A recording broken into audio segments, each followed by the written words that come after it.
अब देखो question number 12, ये काफी इंपॉर्टेंट क्वेश्चन है, इसीलिए मैंने आपको इनको अलग से करवाई थी। पहली बात तो ये कि इनका डायग्राम आपको अच्छे से बनाना है, डायग्राम बनाओगे तब अच्छी बात समझ में आएगी।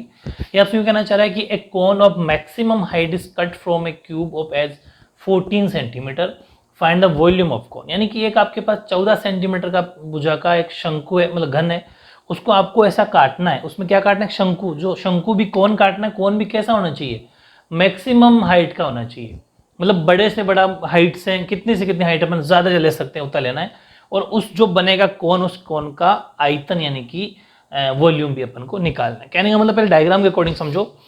सपोज ये कोई क्यूब है, ठीक है, हालांकि आप क्यूबॉइड मत समझना, क्यूब ही समझना, हो सकता है थोड़ा ऊपर नीचे। अपन इसका एक क्यूब बनाते हैं, ठीक है, और इस क्यूब को अपन, ये सपोज क्यूब है, इसकी हर साइड इसकी जो है क्यूब की कितनी 14 सेंटीमीटर है ना, हाँ 14 सेंटीमीटर भुजा का एक घन है। मतलब इसकी आपको पता है क्यूब होता है, क्यूब की हर साइड क्या होती है? बराबर होती है। तो हर साइड इसकी 14 सेंटीमीटर है। ओके, हालांकि अपन को हर साइड से मतलब ही नहीं है, एक दो साइड से मतलब, तो हाइट से मतलब है। अब आप करना क्या है कि एक कोन काट रहे हो, कोन का मतलब शंकु, ऐसा काटा सपोज अपन, है ना। तो कोन होता है ऐसा, ये इसका बेस यहाँ पर टिका हुआ है और इसकी ऊपर की जो ऊपर के सरफेस पर टच है आपका कोन, मतलब शंकु।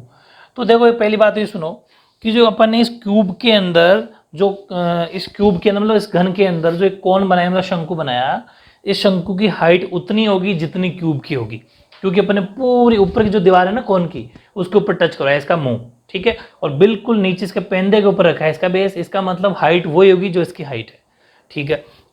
दूसरी बात, ये क्यूब है, घन है, तो इसकी हर साइड 14 की है, क्योंकि अगर एक भी 14 तो हर साइड 14 है। इसका मतलब ये जो साइड है ना, ये जो अपन इसका बेस बनाया है, ये भी साइड 14 की है। ये देखो पूरी की पूरी 14 सेंटीमीटर की साइड के ऊपर, मतलब 14 सेंटीमीटर की भुजा के ऊपर रखा हुआ है कौन को।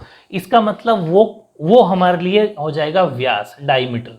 तो ध्यान रखना डायमीटर भी 14 सेंटीमीटर होगा और हाइट भी 14 सेंटीमीटर होगी। ये बात अपन को समझनी बेहद जरूरी है।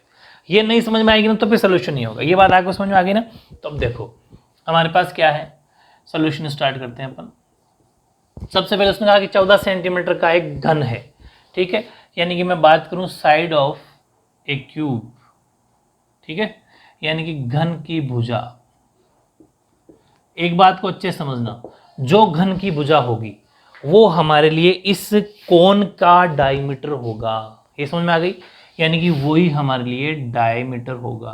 परफेक्ट, डायमीटर ऑफ ए कोन मतलब कि शंकु का व्यास। अच्छे से फिर समझाता हूं, क्योंकि इसकी भुजा के ऊपर ही तो अपन ने उसको रखा है, उसकी साइड के ऊपर ही तो अपन रखा है, तो जितनी इसकी साइड है वो इसका डायमीटर होगा, क्योंकि पूरा का पूरा पेंदा आ रहा है उसका सर्कल के, इसके नाम कोन के बेस, और कोन का बेस होता है सर्कल, ठीक है। इसका मतलब ये हुआ वो है बराबर 14 सेंटीमीटर। इतना आपको एक ही लाइन में लिखना है, जरूर ध्यान रखना। जो घन की भुजा होगी वो हमारे लिए शंकु का व्यास होगा, डायमीटर होगा, वो है 14 सेंटीमीटर। इसका मतलब यहां से हमारी एक इंपॉर्टेंट चीज निकल के आती है। अच्छा एक बात समझाओ, अपन करने क्या जा रहे हैं? अपन को करना है सिर्फ और सिर्फ वॉल्यूम ऑफ कोन। अपने को क्या करना है? शंकु का आयतन निकालना है, ठीक है। तो हमें सिर्फ और सिर्फ कोन से मतलब है, इसकी तो सिर्फ हेल्प लेनी है, बाकी इससे कोई मतलब नहीं है। हमारा फोकस उस पर होना चाहिए, ठीक है। तो रेडियस भी किसकी? कोन की, ठीक है, रेडियस ऑफ ए कोन यानी कि शंकु की त्रिज्या, ठीक है, क्योंकि ये हमें चाहिए। तो त्रिज्या को अपन डिनोट कर सकते हैं आर से, तो वो हो जाएगी 14/2, क्योंकि व्यास डायमीटर की आधी होती है रेडियस, तो आर निकल के आई 7 सेंटीमीटर। बात परफेक्ट समझ में आ गई यहाँ तक, ठीक है। इसके बाद मैं आपको पहले सिखा दूं कि जब हम वॉल्यूम निकालने जाएंगे, किसका? कोन का, वॉल्यूम ऑफ ए कोन यानी कि शंकु का आयतन। तो शंकु का आयतन या फिर वॉल्यूम का फॉर्मूला क्या होता है? 1/3 pi are square h. Very good. तो ये अगर फॉर्मूला होता है, इसका मतलब पाई हमारे पास है, 1/3 हमारे पास है, आर हमने निकाल लिया। अब किसकी जरूरत पड़ेगी? एच की। Very good. तो अब नेक्स्ट जो है पॉइंट होगा वो हमारा क्या होगा? हाइट। हाइट ऑफ है, इसको इमेजिन कर लिया अगर दिमाग में पहले मुझे किस किस की जरूरत है, ठीक है, तो इजी पड़ जाएगा।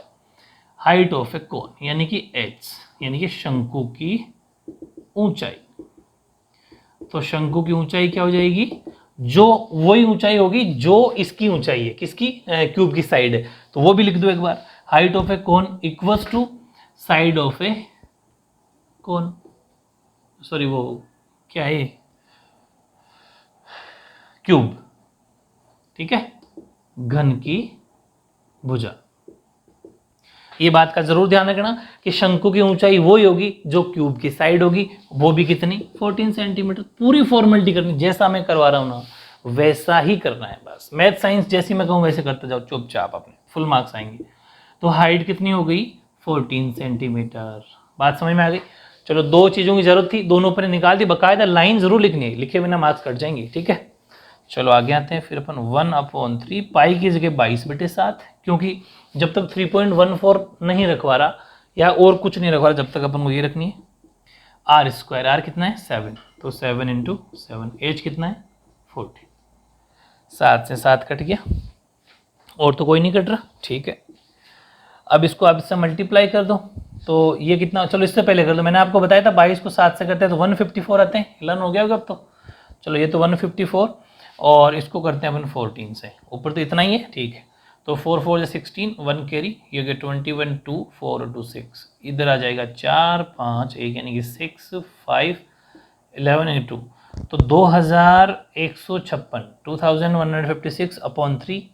इसको अपन जैसे सॉल्व करेंगे तो 3 7 जा 21, 3 7 21, फिर 5 में गए तो एक बार, फिर बच के 2 बन गए 26, तो 3 8 जा 24, बच के 2, फिर 0 3 6 जा 18, फिर 2, मतलब अप्रॉक्स 6 6 आता रहेगा। तो आप इसको बढ़ा के 0.7 भी लिख सकते हो, या फिर आप इसको बढ़ा के 67 भी लिख सकते हो। ये आप पर डिपेंड करता है, ऐसा कोई बिल्कुल भी फर्क नहीं पड़ता। सेंटीमीटर क्यूब लिखना, क्यों? क्योंकि वॉल्यूम है ये, वॉल्यूम का मतलब सेंटीमीटर क्यूब। ठीक है, सेंटीमीटर क्यूब, और हिंदी वाले घन सेंटीमीटर लिख सकते हैं। 718.67 सेंटीमीटर क्यूब। तो काफी इंपॉर्टेंट क्वेश्चन है, डायग्राम भी बनाना, और उसके बाद में आपका कंप्लीट क्वेश्चन नंबर 12।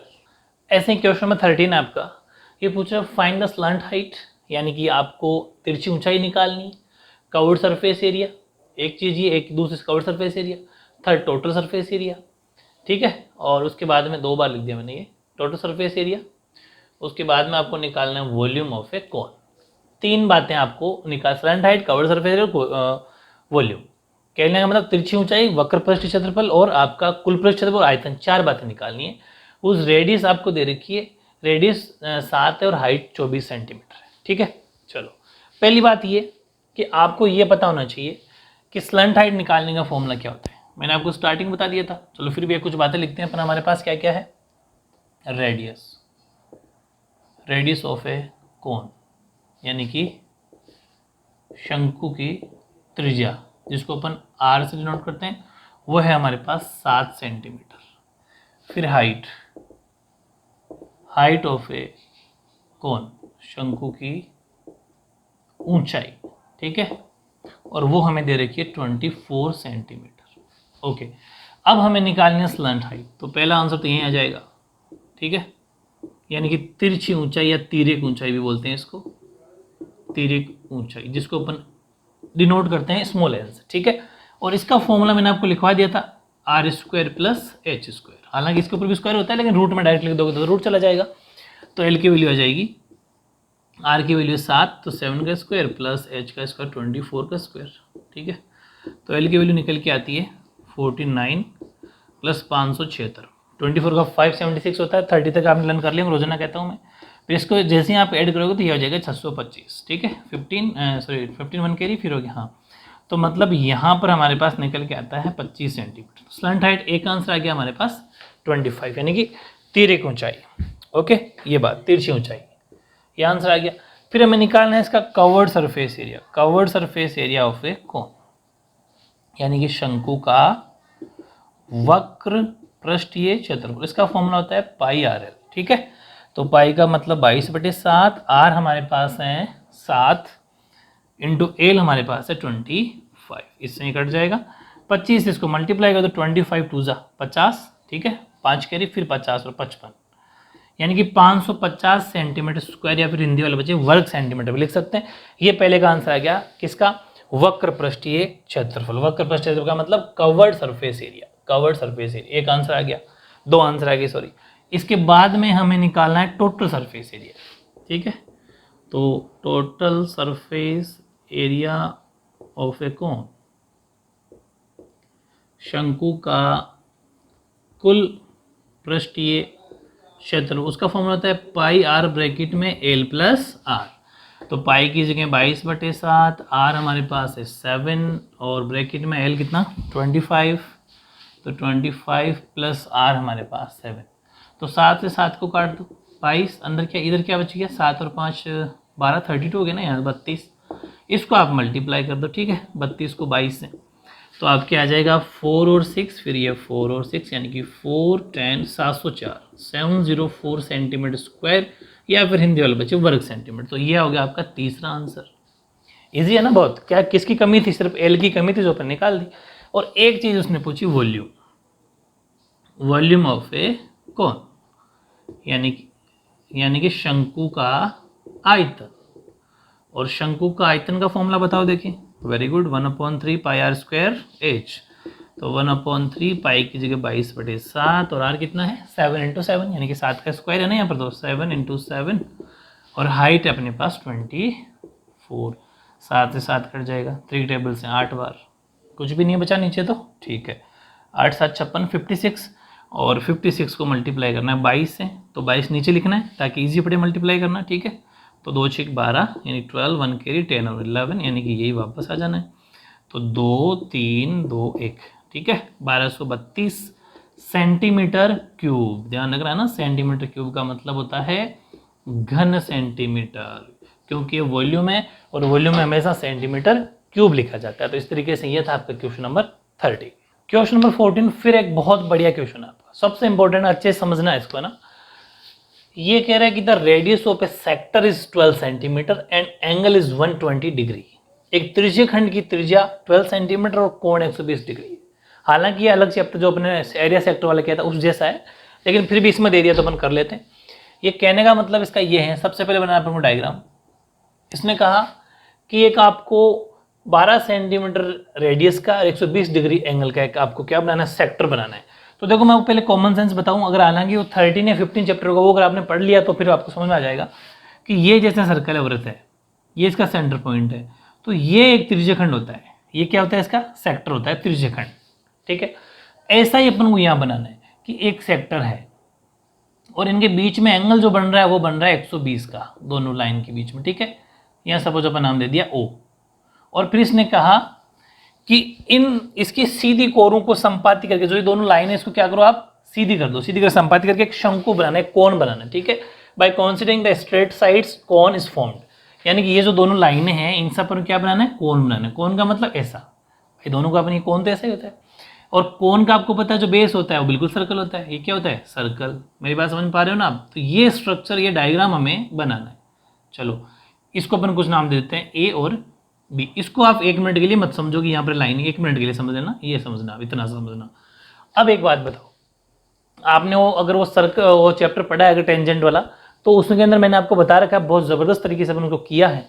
तो वहाँ पर एक बात करी थी अपन ने कि जैसे ये सर्कल है और यहाँ से जो ये होता है, ये लेंथ ऑफ आर्क होता है, ये वाली चीज़, ये क्या होती है चाप की लंबाई, लेंथ ऑफ आर्क। तो हमें क्या पता है कि लेंथ ऑफ आर्क कितनी, क्योंकि यहाँ पर भी तो वही सेम प्रोसेस, बस ये नहीं है, ये नहीं है, बाकी है तो वही ना। तो यानी कि हमें ये नहीं पता कि ए बी यानी कि length of arc, length of arc यानी कि चाप की लंबाई कितनी है, ये नहीं पता, नहीं पता ना भाई। ये तो हमें पता है कितना, कि वो 12 सेंटीमीटर की रेडियस है, तो ये तो 12 सेंटीमीटर है, अपन को पता है त्रिज्या 12 सेंटीमीटर है, ये तो हमें पता है। लेकिन ये नहीं पता कि लेंथ ऑफ आर्क जो ए बी है वो कितनी है, ये हमें नहीं पता। तो इसका पता करना बेहद ज़रूरी है। तो इसको अपन पता कर लेते हैं, काफ़ी इजी क्वेश्चन है वैसे। इसको अपन करेंगे तो इसका फॉर्मूला होता है 2 पाई आर थीटा अपॉन 360। लेकिन एक ही बात है, इसको आप काट लोगे तो वो निकल के क्या आएगा, पाई आर थीटा अपॉन 180, ठीक है ना। ये फॉर्मूला होता है लेंथ ऑफ आर्क का। अब मेरी बात सुनना, पाई की वैल्यू आप रखो चाहे मत रखो, क्योंकि यहाँ पर हमें ए बी की वैल्यू निकालनी है, तो अपन पाई की वैल्यू ना भी रखेंगे तो चलेगा, क्योंकि आगे जाके तो वैसे पाई से पाई कटना है, चाहो तो रख देना, कोई दिक्कत नहीं। पाई का पाई, आर की जगह रखना है अपन को 12, थीटा की जगह रखना है अपन को 120 और अपॉन 180, ठीक है ना। अच्छे से समझना, इससे कट गया 6 की टेबल से 3 बार, 6 की टेबल से 2 बार, 3 की टेबल से 4 बार। तो यहाँ पर ए बी की वैल्यू क्या निकल के आती है, 4 2 8, 8 पाई।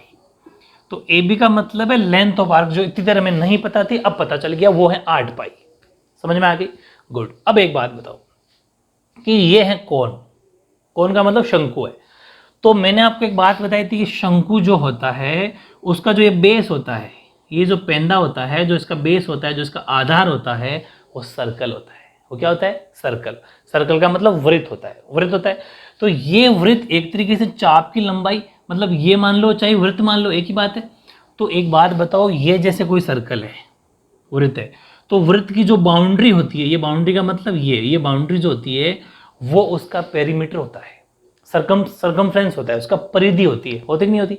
यानी कि वृत्त की जो बाउंड्री होती है वो उसकी परिधि होती है। जैसे रेक्टेंगल की बाउंड्री परिमाप होती है ना, वैसे ही परिमाप का मतलब पेरीमीटर। तो आप इसको पेरीमीटर भी बोल सकते हो, या फिर अपन सर्कल में बेसिकली क्या बोलते हैं? सरकमफ्रेंस बोलते हैं। सरकमफ्रेंस का मतलब परिधि। तो इसका मतलब एक बात बताओ, ये जो अपन ने अभी निकाली ये परिधि तो है, सरकमफ्रेंस ही तो है। इसका मतलब इस सर्कल की, अच्छा एक बात और बताओ, सरकमफ्रेंस कितना हुआ फिर बताओ?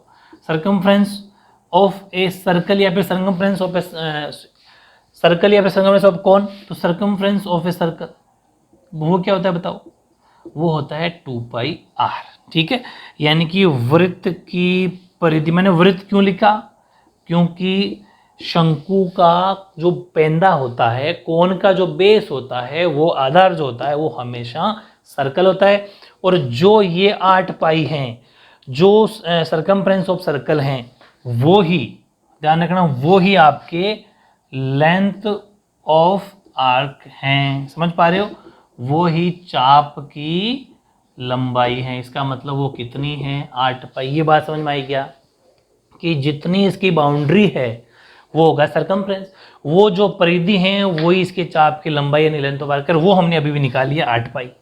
परफेक्ट। ये क्यों किया? कि ये हमें r दे देगा 2πr, क्योंकि 2πr फॉर्मूला होता है यही वो 8π। इसका मतलब हमें तो मतलब है इससे, तो परिधि का फॉर्मूला 2πr भी 8π होगा। भाई यही तो 8π तो है, यही तो हमें मतलब है। इसका मतलब सरकमफ्रेंस का फॉर्मूला 2πr, तो 2πr भी 8π होगा।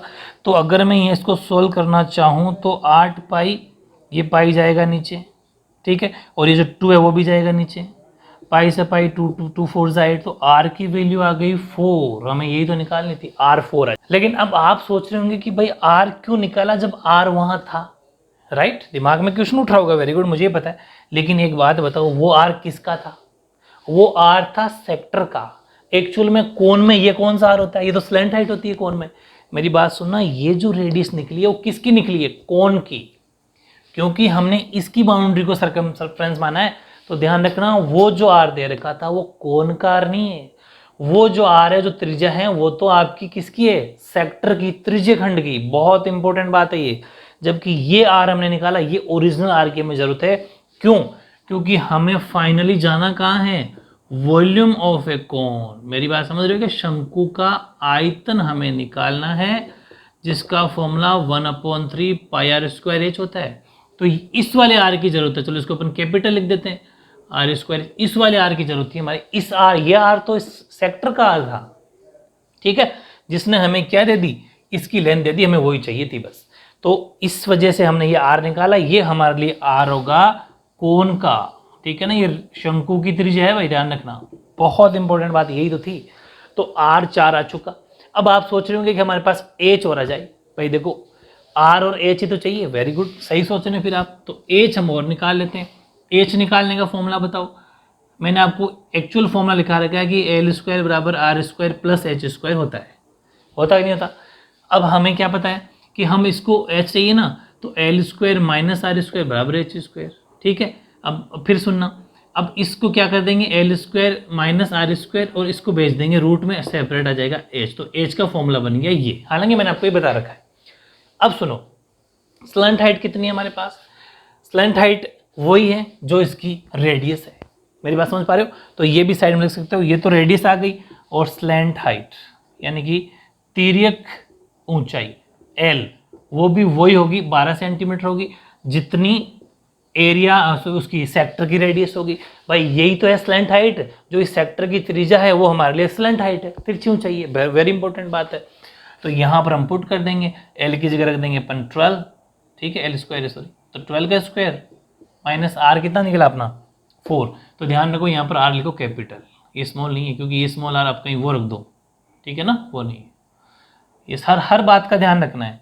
तो ये हो गया अपना 4 का स्क्वायर बराबर h। तो यहाँ 144 माइनस 16, ठीक है, बराबर h। तो जब आप इसमें माइनस करोगे तो क्या निकल के आएगा, 4 में से 6 गया तो 8, भाई 14 हो गया ना, तो 14 में से 6 गया तो 8, फिर यहाँ पर बन गया 3 में से 1 गया तो 2 और फिर 1, 128 बराबर h। अब देखो 128 तो रूट खुलेगा नहीं किसी का, लेकिन हमें रूट थोड़ा बहुत तो खोलना पड़ेगा, तो अपन इसको थोड़ा सा यहाँ सॉल्व कर लेते हैं, बिकॉज अभी हमें अभी उस स्पेस की जरूरत है। चलो वहीं कर लेते हैं। तो मैं आपको रूट हटाना सिखाता हूँ। देखो 128 आ गया तो आपको इसे रूट हटाना है, समझ पा रहे हो? रूट की वैल्यू एग्जैक्ट वैल्यू निकालनी है पॉइंट में। इधर से बनाओ 2 के जोड़े, लास्ट में नहीं बनना तो कोई बात नहीं। अब यहाँ पर ऐसा नंबर सोचना है कि ये वाले फर्स्ट नंबर है ना, जो अपने पहला जोड़ा बनाया था 1, तो ऐसा नंबर सोचो कि उसको खुद से मल्टीप्लाई करूँ तो 1 ही आ जाए। तो 1 एक ही बार आ सकता, आंसर उधर लिखते रहना, आंसर उधर लिख रहे हैं अपन। फिर इनको जोड़ना है, यहाँ करना है माइनस, तो 1 में से 1 गया तो 0 बचा। अब नेक्स्ट जोड़ा एक साथ उतरेगा, 28 का 28 एक साथ ही उतरता है जोड़ा, ठीक है ना, पेयर। अब यहाँ पर ऐसा नंबर सोचो कि उसके पास पहुँच जाए, यहाँ लिखूंगा वो यहाँ लिखूंगा, ये भी ध्यान रखना। तो हमने देखा तो 1 लिख सकते, इससे ज़्यादा लिख नहीं सकते, क्योंकि अगर 2 भी लिखा तो वो फिर 42 हो जाएगा। तो फिर 1 ले लिया अपन ने, तो यहाँ पर आ गया 21। फिर अपन इसको कर देंगे प्लस, तो ये तो हो जाएगा प्लस 22, और यहाँ माइनस करने पर 7। अब जाता नहीं है, ऊपर भी नंबर नहीं है, तो यहाँ लगेगा पॉइंट लगते ही यहाँ पर आ जाते हैं 2 0। समझ पा रहे हो? 2 0 उतरेंगे इसके अंदर। फिर ऐसा नंबर सोचो कि इसके पास पहुँच जाए, तो यहाँ पर 2 है, तो लगभग अपन सपोज सोचते हैं 3, 250 का तिगुना, हाँ लगभग 3 ही बैठेगा। तो 3 3 जा 9, 3 2 जा 6, 3 2 जा 6, ये सही बैठेगा। तो यानी कि यहाँ अप्रोक्स वैल्यू आ रही है 11.3। एक बार और करना चाहते हो तो वैसे कर सकते हो, वैसे तो पॉइंट की बात इतनी भी बहुत है, 11.3 भी कम नहीं होती, ठीक है। फिर भी एक चाहो तो अपन एक बार निकाल लेते हैं, तो इनको अपन ऐड कर देंगे 6, 2 और 2, और इधर माइनस करेंगे तो 10 में से 9 गया तो 1, फिर 9 में 6 गया तो 3, और इधर कुछ बचा नहीं। अब यहाँ पर फिर ऑटोमेटिक 2 0। देखो होता है क्या है, इसके अंदर तो ऑटोमेटिक 2 0 लगते हैं, और अपन जो नॉर्मल डिवाइड करता है पॉइंट वाला उसके अंदर 1 0 लगता है, बस ये ध्यान रखना, ठीक है। 2 2 के जोड़े इसलिए 2 0। अब यहाँ पर लगभग एक बार जाएगा, तो ये लगभग एक बार जाएगा, क्योंकि ऑलरेडी 2261 हो जाएंगे एक लिखते ही, तो 2261 अब करने की जरूरत नहीं। 11.31 हमारे पास क्या आ गया, h आ गया। समझ में आ गई ना? बहुत इंपॉर्टेंट क्वेश्चन है, कॉम्प्लिकेटेड है बट कर लोगे इजीली, मैं जैसे टेक्निक आपको बता रहा हूँ। अब यहाँ पर अपन क्या कर देंगे, इसके अंदर वैल्यू पुट कर देंगे। तो देखो वॉल्यूम का फॉर्मूला अपन लिख ही दिया, तो 1/3 पाई की जगह 22/7, आर कितना आर है हमारे पास से 4, वो मत रख देना गलती से, कैपिटल आर का ध्यान रखना, 4 × 4, और एच हमारे पास है 11.31। तो इतना तो आप कर ही लोगे, मल्टीप्लाई कर लेना, सीधा आंसर लिख देता हूँ मैं भी, 189.46 के अप्रोक्स आपका सेंटीमीटर क्यूब आपका आंसर आएगा, ठीक है। तो इस तरीके से ओवरऑल अपन ने जो 11.3 थी वो अपन ने कंप्लीट कर ली, ठीक है। जब तक आप पढ़ते रहो, मिलते हैं 11.4 के साथ, ओके।